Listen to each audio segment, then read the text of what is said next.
Times news channel देख रहे आप सभी दर्शकों का बहुत बहुत स्वागत है। मैं हूं रमनदीप कौर। इस वक्त की बड़ी खबर आ रही है प्रयागराज से। क्या है पूरा मामला, देखने के लिए बने रहिए हमारे साथ। संगम नगरी प्रयागराज में जिलाधिकारी प्रयागराज ने लोगों को मतदान के प्रति जागरूक व प्रेरित करने के लिए एक वीडियो जारी किया है और क्या कुछ कहा है, आइए सुनाते हैं आपको।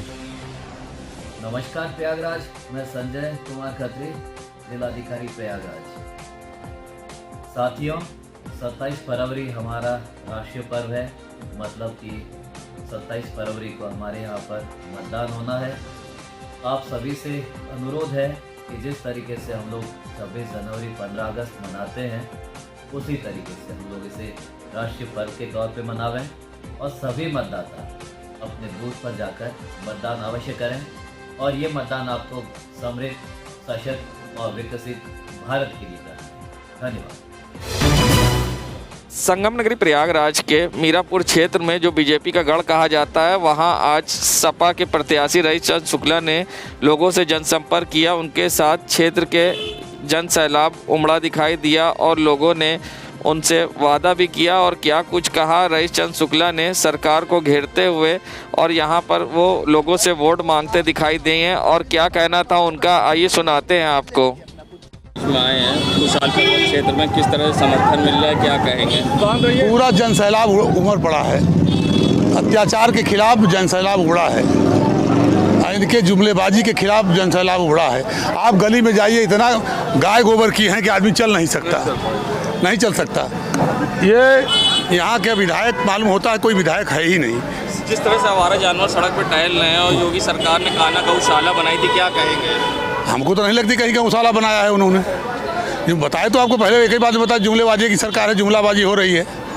आपको लगता है कि यहाँ कोई विधायक है? क्षेत्र में किस लगातार कहा गया है कि डबल विधायक निधि से पैसा खर्चा किया गया है, क्या कहेंगे? कहीं कुछ नहीं है। हाँ, नहीं है, अपने हिसाब से खर्चा किए हैं, अपने लिए खर्चा किए हैं, अपने में कोई कमी नहीं किए हैं। जनता के लिए कुछ देखिए। चुनाव आते ही लगातार प्रचार में कहा जा रहा है कि जहां बीजेपी की सरकार नहीं वहां हिंदू खतरे में है। और इसको लेकर जब जनता से बात की गई कि इस पर किस तरह से वोटरों पर क्या असर पड़ेगा और किस तरह से उनकी सोच है, क्या किस तरह से हिंदू खतरे में है, इस पर जब उनकी राय जानी गई तो क्या कुछ उनका कहना था, आइए सुनाते हैं आपको। जहाँ उनकी सरकार ने ना हिंदू खतरे में है, आने वाले चुनाव में इसका वोटरों पर कितना असर पड़ेगा? कोई खतरे में नहीं है। उन लोगों के हाथ, उन लोगों के हाथ में हुए खतरा है। हम 26 साल से मुस्लिम बस्ती में रह रहे हैं, हमें तो कोई खतरा नहीं है। क्या लगता है कि ये क्या है बीजेपी है? ये बीजेपी कर रही है अपना कार्य पहुआ बढ़ाने के लिए, अपना दमदारी करने के लिए। क्या नाम है आपका? हिराल कनौजिया। प्रांतों में बीजेपी की सरकार नहीं, वहाँ हिंदुओं पर जुल्म की बात कहती है और साथ ही सभाओं में ये बात कह रही है। कितना असर पड़ेगा इस पर मतदाताओं पर? देखिए, जो उत्तर प्रदेश के हालात हैं वो पिछले 2017 से लेकर 2022 तक वो हिंदू हो या मुस्लिम जनता देख चुक रही है और हमें नहीं लगता कि इस बार ये अपने मकसद में कामयाब होंगे। जितना इनको हिंदू मुस्लिम किसी भी तरह से ये अपने हथकंडे ये अपनाते रहे लगातार, लेकिन इनको कामयाबी मिलने वाली नहीं है। इस बार या हिंदू हो या मुसलमान, सब बेरोज़गार बैठे हैं। जो स्टूडेंट हैं उनकी नौकरियां नहीं निकल रही हैं, भर्ती नहीं निकल रही है, इसलिए सब परेशान हैं। सब चाहते हैं कि सरकार बदलनी चाहिए। अब्दुल सलाम, कांग्रेस नेता। नहीं, हम लोग को कोई खतरा ना, उनसे हमसे खतरा है और ना हमको उनसे है, समझे? तो इस पे कोई असर पड़ेगा लगता है इस चुनाव में? कोई असर ना पड़ेगा। तो बीजेपी की जो ये सब कहना है, क्या इसको क्या कहेंगे इस पे? बीजेपी है कौन? ये मोदी है बीजेपी? हाँ, कि अखिलेश यादव हैं? ये बताइए। गरीबों के लिए अगर आए हैं पूछने, तो जैसे हम लोग हैं गरीब, हम लोग को तो कोई सुविधा नहीं मिलती मोदी तरफ से। हम लोग को कोई सुविधा नहीं मिल रही। हम लोग ये देखिए, बीड़ी बना रहे हैं और खा रहे हैं। हम लोग को 1 रुपया नहीं जानते। हम लोग ना कोई बैंक में, ना कोई बैलेंस में, ना कोई बच्चों 2 लड़कियाँ हैं जवान घर में, कभी कोई सुविधा दिए हुए पढ़ने की या लिखने की, या कोई कभी बैंक में पैसा वैसा लगाओ। बस वही उसमें लॉकडाउन में जो पैसा 500 रुपये आया है, बस वही पैसा हम लोग का आया है, बस। और कोई पैसा हम लोग नहीं जानते। हमारा आदमी भी बाहर दूसरे जगह नौकरी करता है, उसका भी कोई पैसा कौड़ी नहीं है कि चलिए उसमें कोई पैसा कौड़ी है। हम लोग कुछ नहीं जानते। आटा चावल मिलता है वही खाते हैं, और उसके साथ 1 किलो तेल पूरा 1 महीना नहीं चलता। मेरा नाम रिजवाना है। आइए, हाँ। आप बीजेपी कह रही है कि मुसलमान हिंदू खतरे में हैं। हम बीच ही में तो रहते हैं भैया, क्यों खतरे में रहेंगे हम मुसलमान के बीच में रहते हैं। आज से नहीं, बहुत साल से रहते और हैं। जहाँ उनकी सरकार नहीं वहाँ तो हिंदू कह रही खतरे में है। नहीं, ऐसी कोई बात नहीं है कि कहीं नहीं, क्यों खतरे में रहेंगे। हम इन्हीं के बीच में रहते हैं। तो क्या लगता आज है से कि नहीं, कई साल हो गए इस बयान हमको। से बीजेपी को वोटर जो हैं प्रभावित होंगे, यानी उनकी बातों में आएंगे? क्यों आएंगे हम? कोई नहीं आएगा। नहीं, क्यों आएंगे? क्या चाहती हैं इस बार, क्या मुद्दा होगा आपका वोट देने का? अरे अब यही आए कि अखिलेश आए, और क्या। क्यों अखिलेश क्यों आए? अरे फायदा है। क्या फायदा है? अब इन्हीं से कहिए आप। क्या नाम है बोलेंगे। आपका? हमारा नाम लता है। विकास चाहते हैं। बस राजनीतिक का मतलब नहीं है, बिजनेस का मतलब है हमारा, चाहे हिंदू हो मुसलमान हो। हम मुसलमान के यहाँ भी सामान लाते बेचते, हिंदू के यहाँ से भी लाते हैं। हम बिजनेस मैन है, राजनीतिक का खेल आप राजनीतिक वाले से पूछे। हम आपको क्या कह रहे हैं कि हम लोग बिजनेस मैन हैं, हम लोग हर क्षेत्र में रह सकते हैं, बिजनेस करना है। मेरा नाम राम प्रसाद है। यूपी की सरकार नहीं, वहाँ बीजेपी हिंदुओं पर जुल्म की बात कहती है और यूपी चुनाव की सभा में बात होती है। क्या इससे मतदाता प्रभावित होगा?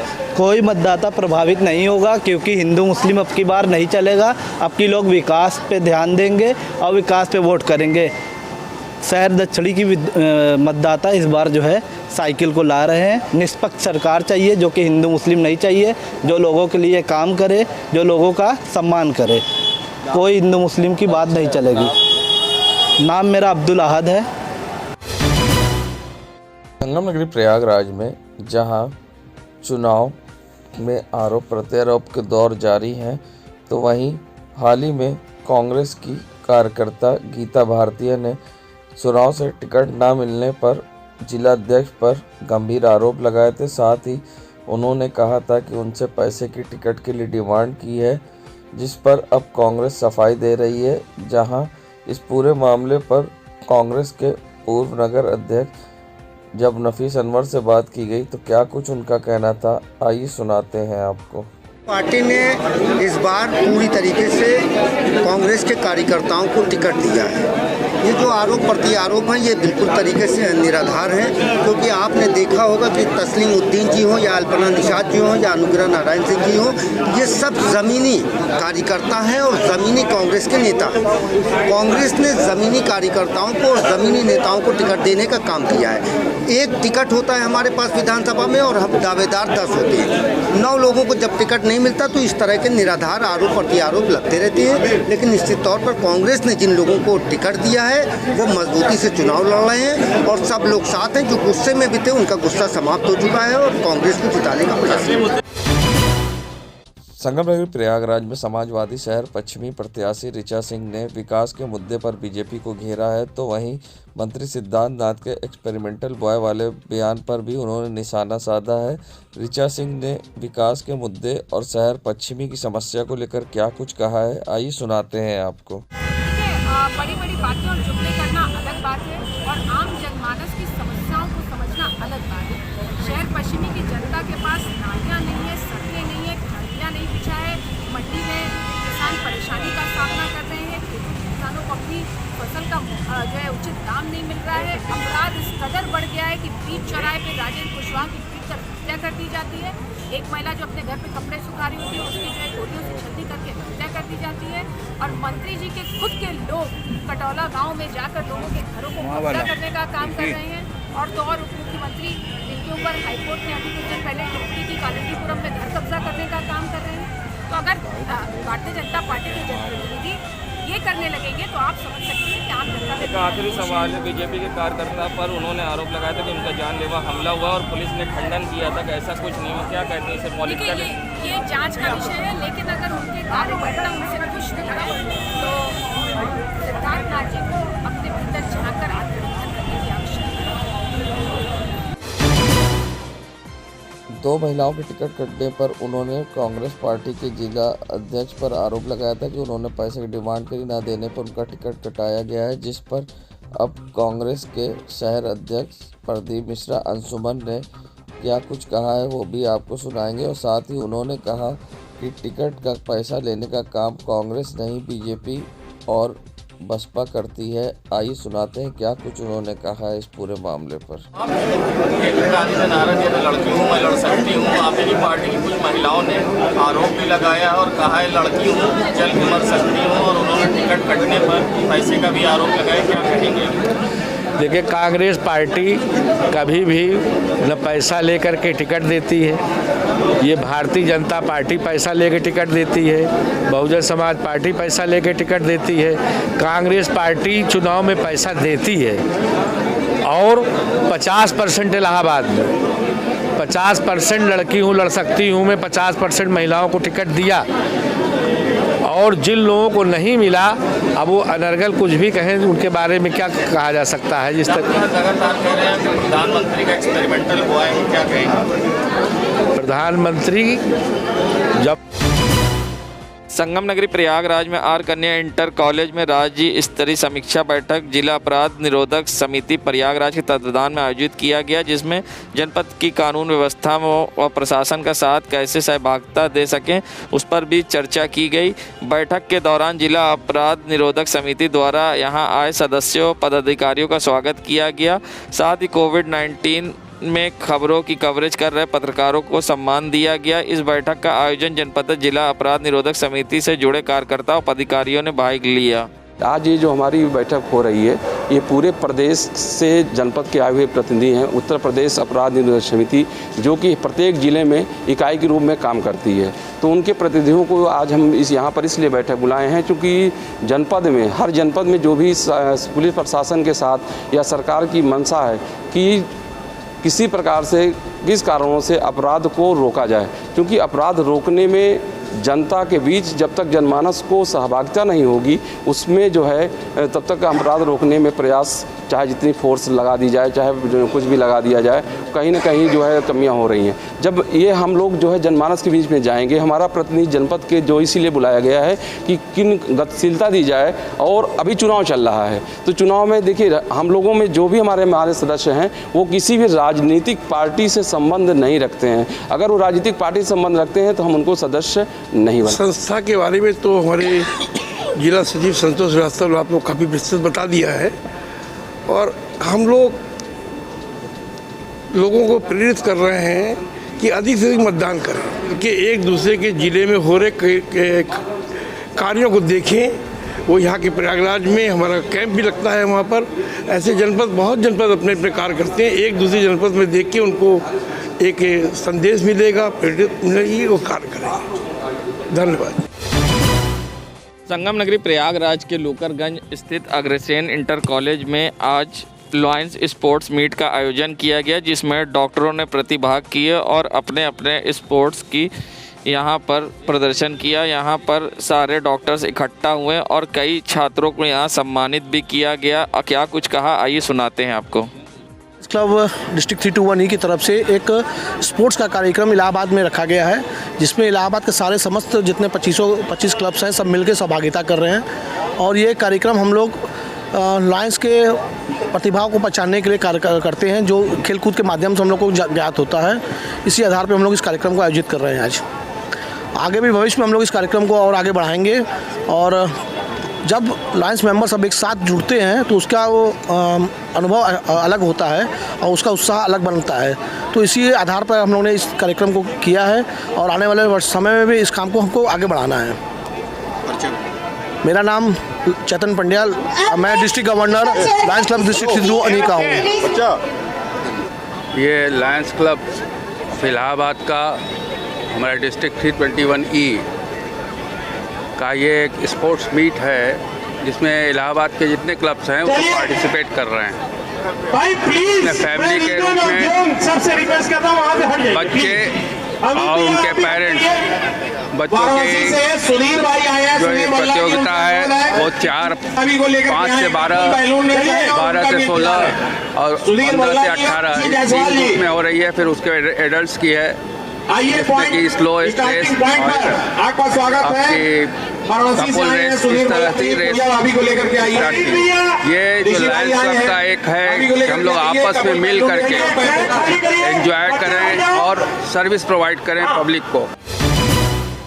संगम नगरी प्रयागराज में जहां एमआईएम से शहर दक्षिणी प्रत्याशी मोहम्मद फरहान आज अपने क्षेत्र करैली में उतरकर उन्होंने जनसंपर्क किया और लोगों से वोटों की अपील की और विकास की योजना पर और उन्होंने वोट मांगा और उनके साथ काफ़ी मुस्लिम बहुमूल क्षेत्र में लोगों का जन सैलाब दिखाई दिया। सड़कों पर उतरकर उन्होंने गली गली जाकर लोगों से वोट मांगे।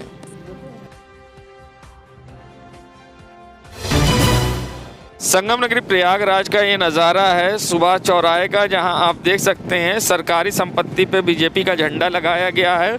आदर्श चुनाव आचार संहिता का खुलेआम उल्लंघन हो रहा है। सत्ता के नशे में चूर बीजेपी के लोग अब जहां चाह रहे हैं वहां पार्टी का झंडा लगा रहे हैं, मगर रोकने वाला कोई नहीं है। ये नज़ारा है सुभाष चौराहे का, जहाँ सिविल लाइन पुलिस चौकी के बगल में सरकारी संपत्ति पे लगा है बीजेपी का झंडा और खुलेआम हो रहा है चुनाव आचार संहिता का उल्लंघन, जिम्मेदार बेखबर। संगम नगरी प्रयागराज के रामबाग का नज़ारा है, जहां आप देख रहे हैं कई दिनों से यहां का ट्रैफिक सिग्नल बंद पड़ा है, जिससे चारों तरफ से लोग आ जा रहे हैं, जिससे किसी समय बड़ी दुर्घटना हो सकती है। जिम्मेदारों को परवाह नहीं है।